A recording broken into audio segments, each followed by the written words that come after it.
এইভাবে গোবর সার দিয়ে আর কি গাছটা লাগাতে হবে।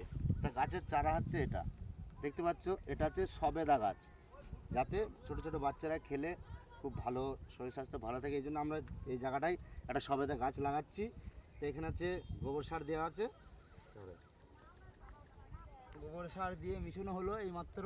হ্যাঁ। তা আমি চাই যে আমার মামা নিজে হাতে লাগাক, গাছটায় ফল হোক, আর প্রজন্মের বাচ্চারা শিশুরা যেন খেতে পায়, সেই হিসাবে আমরা এখন লাগিয়ে দিচ্ছি। এই আজকে লাগাচ্ছি, আবার বড় হয়ে আপনাদের দেখানো। আমার হাতে আমি এখানে বসিয়ে দিলাম। তা তোমাদের মনোকামনা ইচ্ছাই যেন অবশ্যই এই গাছটা লাগে, সবাই আশীর্বাদ করো। গাছ বাঁচাও, গাছ লাগাও, জীবন বাঁচাও, প্রাণ বাঁচাও। তা এই উদ্দেশ্যেই আমরা এই গাছটা লাগাচ্ছি। আগামী প্রজন্মের মানুষে আমরা যেমন খাচ্ছি এমনটা ওরাও পাবে, খাবে, এটা লাগালাম।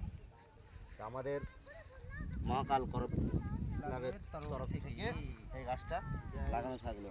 শ্মশান মাতা জয়। জয় মা কালী, জয় শ্মশান মাতা জয়। এইভাবে গাছটা ধুয়ে পুরো গঙ্গার জল দিয়ে গাছটা লাগিয়ে দিলাম।